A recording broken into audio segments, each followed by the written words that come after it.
कश्मीर फिर से रक्त रंजित है। कश्मीर का रक्त रंजित होना कोई नई बात नहीं है, लेकिन एक बात मैं कहना चाहूँगा देश के उन तमाम लोगों को, उन तमाम नेताओं को, उन तमाम सेक्युलर नेताओं को, सेक्युलर लोगों को जो कहते हैं कि आतंकवाद का कोई मजहब नहीं होता, कोई धर्म नहीं होता, तो फिर आज जो कश्मीर में जो घटना हुई है, लोगों को उनका नाम पूछ के, उनका धर्म पूछ कर उनकी हत्या की गई है, ये क्या चीज़ है। सेना के लोग, अर्धसैनिक लोग, पुलिस बल के लोग मरते हैं तो कोई लोग ऐसे भी हैं जो बयान देते हैं कि ये तो मरने के लिए ही भर्ती होते हैं। लेकिन आज देश के आम नागरिकों की हत्या हो रही है। वो नागरिक जो अपने छुट्टी का दिन बिताने के लिए कश्मीर में जाते हैं। कश्मीर भी हमारे देश का हिस्सा है, क्यों न जाए आदमी।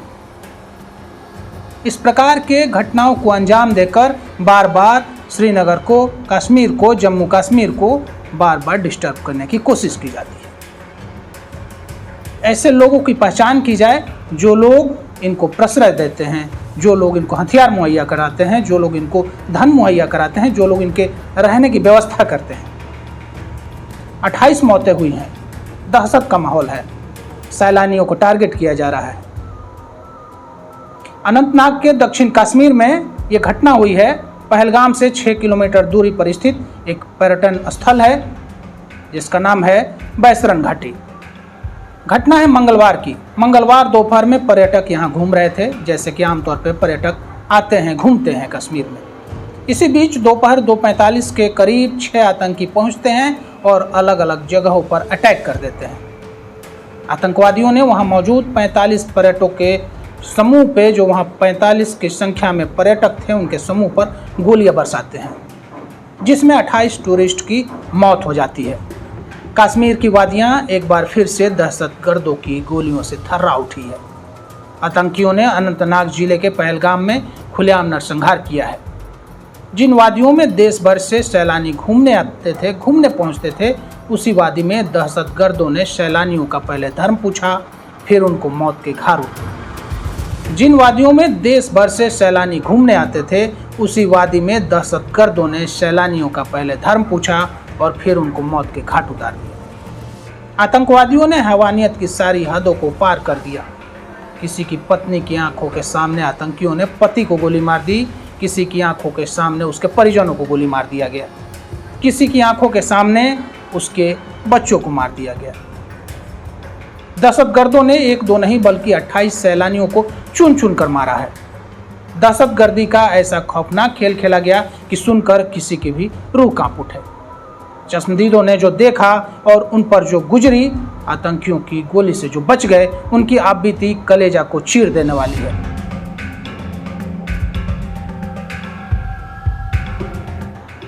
अनंतनाग जो है वो दक्षिण कश्मीर में आता है और यह घटना अनंतनाग जिले के पहलगाम से 6 किलोमीटर दूर स्थित पर्यटन स्थल है, एक बैसरन घाटी, वहीं पे हुई है। मंगलवार दोपहर को यहाँ पर्यटक घूम रहे थे, जैसा कि आमतौर पे श्रीनगर में पर्यटक घूमते हैं। इसी बीच दोपहर 2:45 के करीब 6 आतंकी पहुँचते हैं, अलग अलग जगहों पर अटैक कर देते हैं। आतंकियों ने वहाँ मौजूद 45 पर्यटकों के समूह पर गोलियां बरसाई।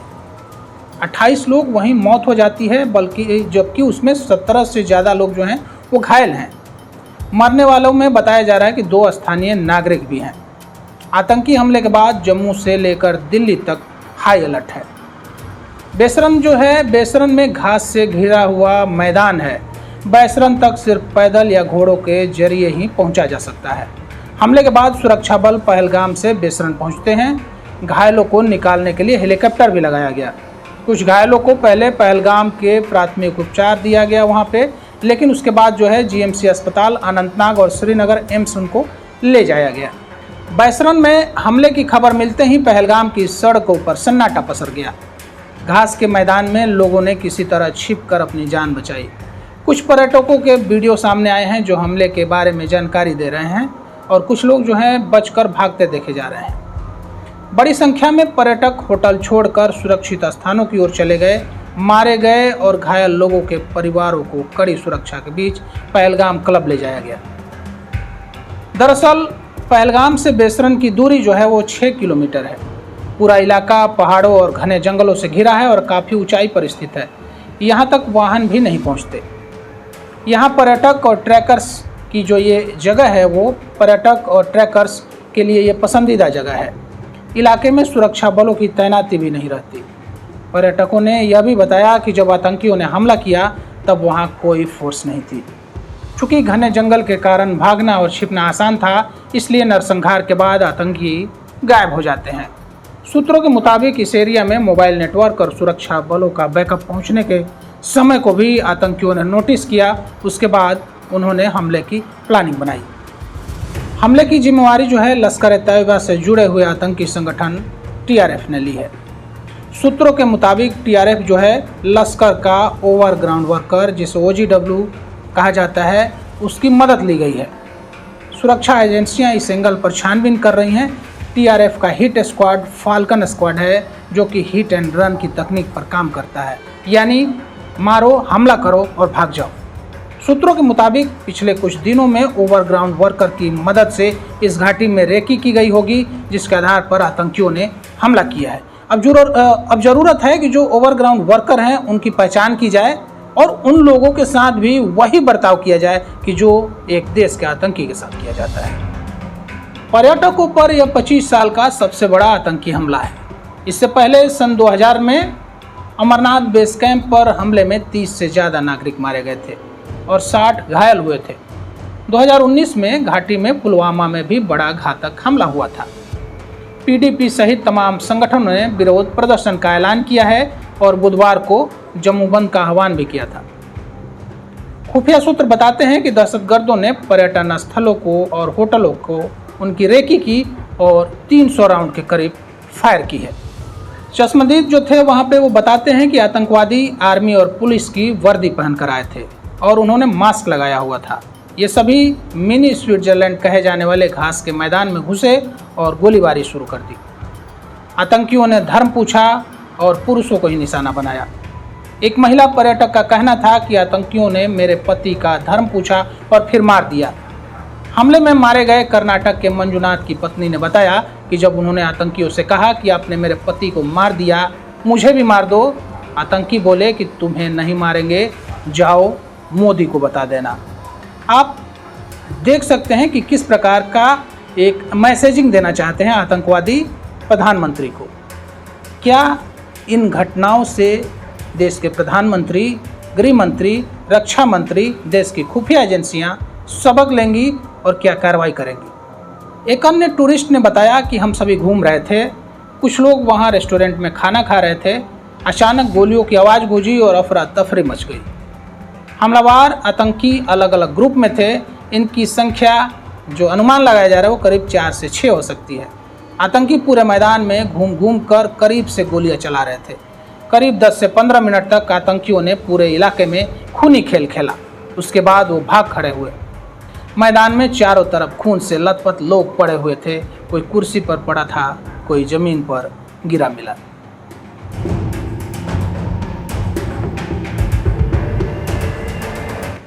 चश्मदीद बताते हैं कि मौके पर सुरक्षा बलों का नामो निशान नहीं था। दहशतगर्दों से बचाने के लिए कोई नहीं था।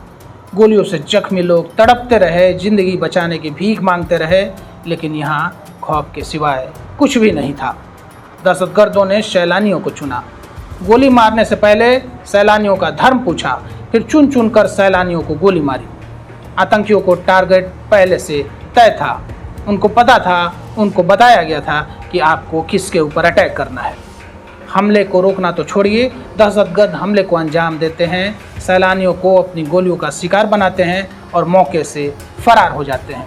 यानी सुरक्षा के तमाम दावे और सिर्फ खोखले साबित हुए। आतंक के चश्मदीद अभी तक सदमे से उबर नहीं पाए हैं। बैसरन घाटी में जहां आतंकी हमला हुआ, उसके पास से एक संदिग्ध बाइक बरामद की गई है। काले रंग की इस बाइक पर कोई नंबर प्लेट नहीं है। खुफिया एजेंसियों के मुताबिक आतंकी हमले में 1 से ज़्यादा गाड़ियों का इस्तेमाल हुआ है। शक है कि टीआरएफ के ऑन ग्राउंड वर्कर की मदद से आतंकियों के लिए वाहन का इंतजाम किया गया होगा। फिलहाल इस संदिग्ध बाइक की जांच हो रही है। सेना ने आशंका जताई है कि संभव है कि आतंकी जम्मू के किश्तवाड़ से दक्षिण कश्मीर पहुंचे और कोकरनाग के रास्ते बैसरन पहुंचे हो। पूरे इलाके में सर्च ऑपरेशन चलाया जा रहा है। ड्रोन की मदद ली जा रही है, हेलीकॉप्टर से तलाश की जा रही है। चारों ओर घेराबंदी की गई है। आज से बड़ा साझा ऑपरेशन शुरू किया जाएगा। दहशतगर्दों का खात्मा किया जाएगा। मंगलवार से ही army, CRPF, SOG, Jammu Kashmir police ने पूरे इलाके को घेर रखा है। हेलीकॉप्टर और ड्रोन का इस्तेमाल कर आतंकियों की तलाश की जा रही है।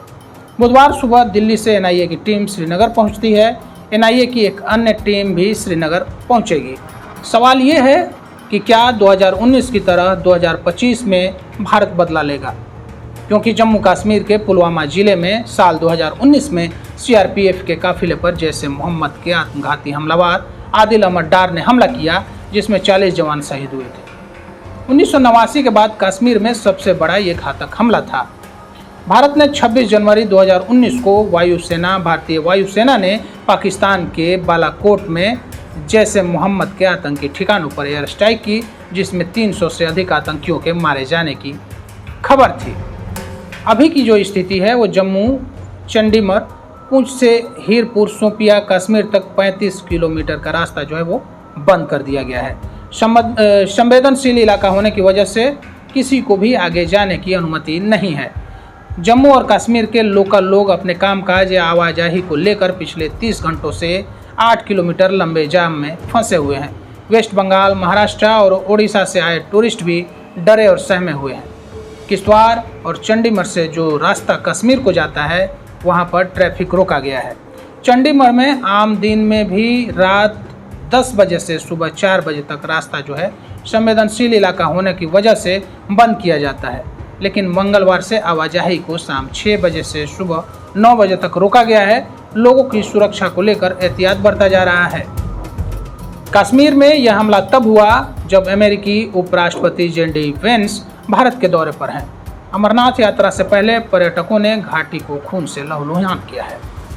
जैसे ही पहलगाम में आतंकी हमले की खबर आई तो मोदी सरकार एक्शन में आ गई। कश्मीर से लेकर दिल्ली तक हलचल मच गई। पीएम मोदी सऊदी अरब से सीधे गृह मंत्री अमित शाह को फ़ोन करते हैं, फिर दिल्ली में हाई लेवल मीटिंग होती है और उसके बाद अमित शाह जम्मू कश्मीर के लिए रवाना हो जाते हैं। पीएम मोदी ने गृह मंत्री को तत्काल कार्रवाई करने और घटनास्थल पर जाने के लिए भी कहा था। बुधवार सुबह पीएम मोदी सऊदी अरब के दौरे से लौट आए हैं। उन्होंने सुबह एयरपोर्ट पर वरिष्ठ अधिकारियों के साथ मीटिंग की, एनएसए, विदेश सचिव और विदेश मंत्री से मुलाकात की। इससे पहले मंगलवार देर रात श्रीनगर में गृह मंत्री शाह ने जम्मू कश्मीर के उपराज्यपाल मनोज सिन्हा, मुख्यमंत्री उमर अब्दुल्ला के साथ मंथन किया। सुरक्षा एजेंसियों के वरिष्ठ अधिकारियों को जरूरी निर्देश दिए गए। गृह मंत्री आज पहलगाम जाएंगे। आतंकी हमले की अमेरिका, रूस, फ्रांस और इजराइल समेत दुनिया भर के तमाम देशों ने न सिर्फ निंदा की बल्कि हमले के जिम्मेवारों के खिलाफ सख्त कार्रवाई करने की वकालत भी की है। इन देशों ने भारत के साथ खड़े होने की बात की है। अमेरिकी राष्ट्रपति डोनाल्ड ट्रंप ने कहा कि हमारा देश आतंकवाद के खिलाफ जंग में भारत के साथ खड़ा है। ट्रंप ने पीएम मोदी से फ़ोन पर बात की और कहा आतंक के खिलाफ साथ देंगे। सऊदी अरब ने भी मदद की पेशकश की। रूस के राष्ट्रपति व्लादिमीर पुतिन ने भी आतंकवाद के खिलाफ लड़ाई में साथ होने की बात की है। आतंकी हमले के बाद उत्तर प्रदेश में भी सतर्कता जो है वो बढ़ा दी गई है। हमले के बाद सभी जिलों को अलर्ट पर रहने का निर्देश दिया गया है। सभी कमिश्नरेट और जिलों को संदिग्ध गतिविधियों पर नजर रखने को कहा गया है। साथ ही प्रमुख धार्मिक स्थलों, पर्यटन केंद्रों, रेलवे स्टेशन, बस अड्डों और हवाई अड्डों पर सुरक्षा व्यवस्था कड़ी कर दी गई है। देर शाम डीजीपी प्रशांत कुमार की अध्यक्षता में वरिष्ठ अधिकारियों की बैठक हुई, जिसमें सुरक्षा को लेकर अहम दिशा निर्देश दिए गए। नेपाल सीमा पर भी निगरानी और चौकसी बढ़ा दी गई है। अब देखना यह है कि क्या अभी जैसे घटना हुई है तो कुछ खास समय के लिए लोग जो हैं, प्रशासन जो है, नेता जो हैं, सरकार जो है, उसके बाद जो वहाँ काम करने वाली एजेंसियाँ कुछ खास समय के लिए एक्टिव होती हैं, या इसका कुछ कारगर उपाय किया जाएगा, या इसका जड़ से इस चीज़ को ख़त्म करने की कोशिश की जाएगी, इसका बदला लिया जाएगा। क्या सर्जिकल स्ट्राइक जैसा कुछ फिर से भारत कर सकता है?